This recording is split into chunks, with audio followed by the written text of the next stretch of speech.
ipagpatuloy po natin ang ating pag-aaral tungkol sa pinagkaloob sa atin ng mga spiritual gifts through the Holy Spirit. So last week, we took a look at the definition na binigay ni Dr. Charles Stanley, a well-known preacher.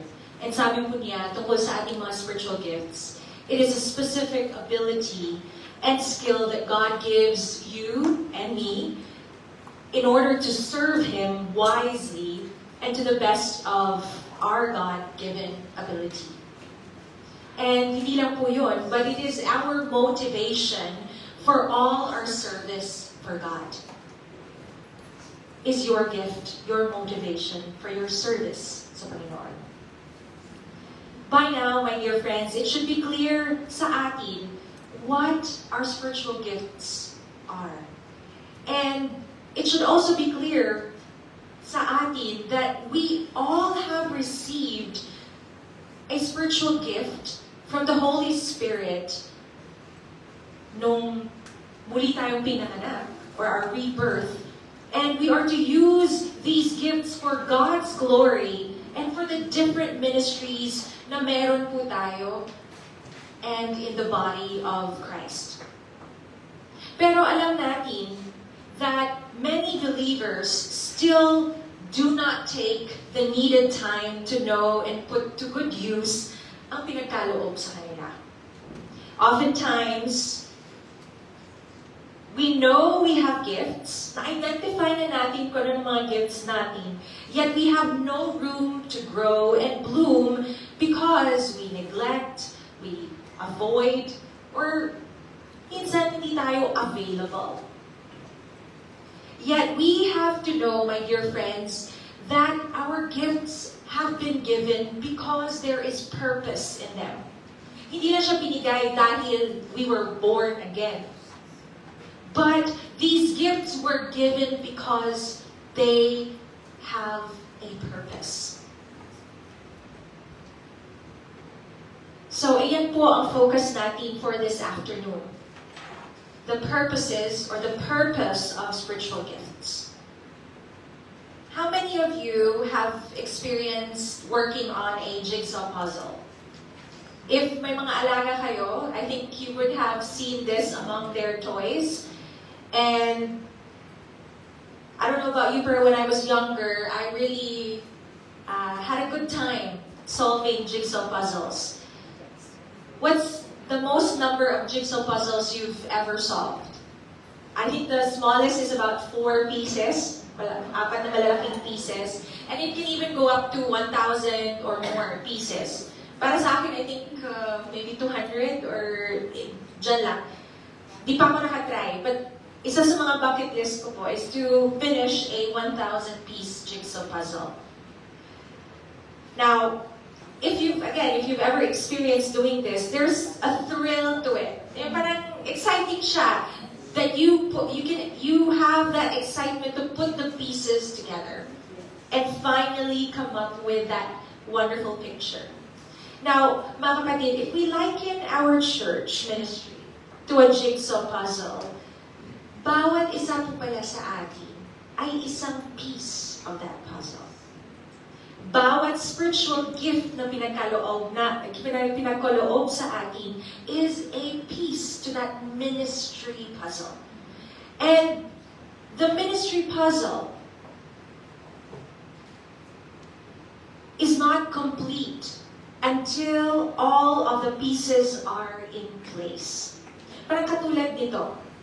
Now, you can see the picture already. Alam mo na what that puzzle is about. Pero, iba pa rin kapag nandyan ang lahat ng pieces.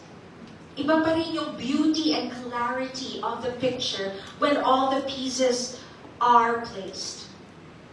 Now, this image may be recognizable without all the pieces, yet we know it is incomplete. And so, it is very important para sa atin, mga kapatid, that we take time to discover, develop, and dedicate the gifts that God has given to us and that God has purposed for each one of us so that we can carry out and continue to bless the body of Christ.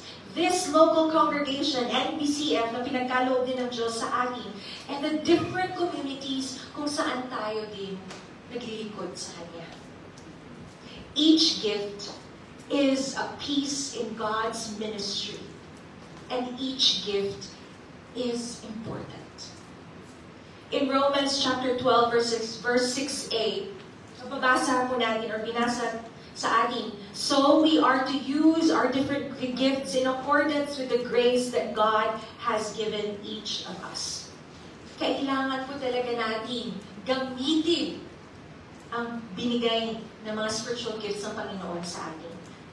So now, we will look into how we can really use in accordance to God's grace ang pinagkaloob niya sa atin na spiritual gifts. Una is discover. How many of you took time to answer the PDF inventory na pinadala ko? I know it was some of you may not have opened it or masyadong maliit or you had no time. But maybe there are some of you here that have taken it way back in the past or kung kailan man. But if not, don't worry. We'll do it later. Pero what I wanted you to know is that yung spiritual gift inventory is one way for us to discover our gifts. But it is not something that prescribes the gift. It's just a guide. So hindi ibig sabihin na kung ano yung lumitaw na top 3 mo na gifts doon sa inventory, yun na yun.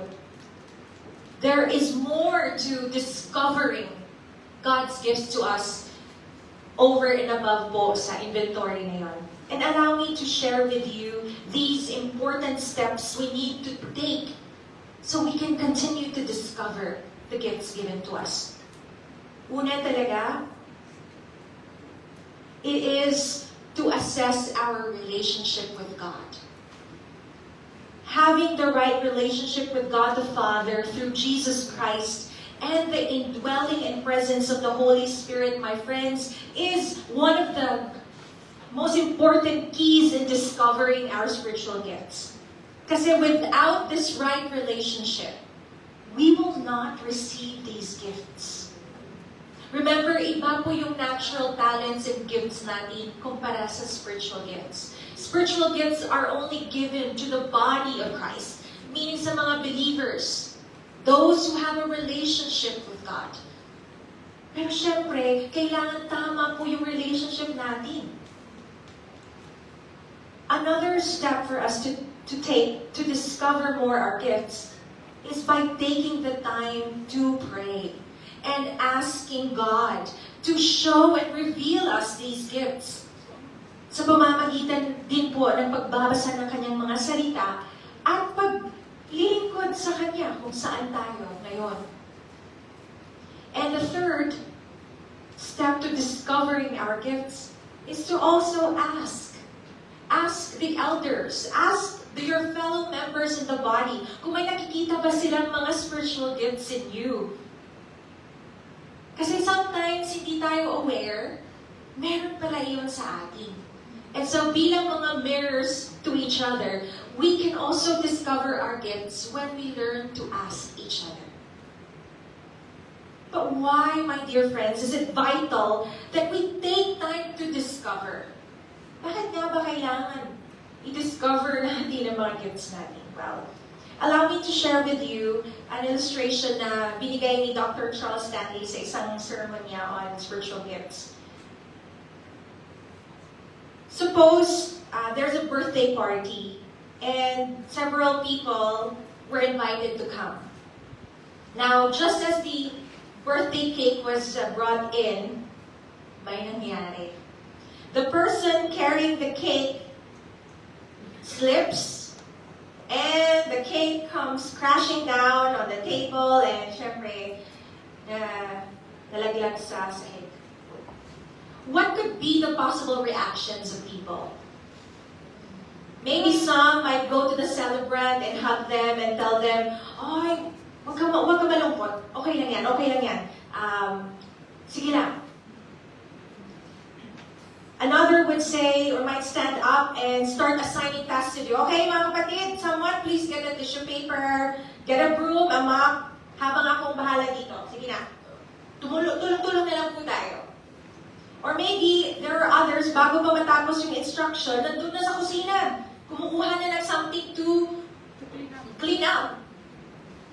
And maybe there's another one who may say, siguro next time, we need to use a cart or dalawang tao ang magbibitbit para safe. Or maybe there's another person quick to bring out their phones and say, naku, wala problema yan, mag-order na lang tayo sa Food Panda. And somebody else would bring out their wallet and say, ito na, ang bag ko sa bagong cake. Can any of you identify to those reactions? Or perhaps, do you think during that whole situation, merong silent spectator or onlooker, either not really caring what is happening, or a little confused kung ano pwede niyang gawin sa sitwasyon na iyon? Our reactions, my dear friends, to situations can actually reflect our spiritual gifts. And when we discover our spiritual gifts, blessings come along with it, especially in times like these. And let me share with you 2 examples of blessings. Una, it will help us identify our role and ministry. So usually, in the church and in different ministries, ang ating spiritual gifts come out or are activated when a need is presented. So like katulad kanina, we celebrate the birthdays and anniversaries in dito. And in this situation, may mga spiritual gifts na lumabas. Let's try to see. Yung una, yung nag-comfort sa celebrant, nagsabi, huwag kang malungkot, okay lang yan. That's a gift of mercy. And yung tumayo at nag-assign na ng mga tasks to do, yun yung may gift of administration and mga leadership, and mga leaders. Yung hindi pa natapos yung assignment or kung anong gagawin, nandun na siya sa kusina. Handa na siya kung anong gagawin. Those are gifts of service and help. And for those na nagsabi, siguro next time, ito yung gagawin natin, may have the gift of exhortation or teaching. And syempre, yung mga quick to buy a new cake or give, mag-ambag to have a new cake is the spiritual gift of giving. So we see, mga kapatid, when we discover, when we know our gifts,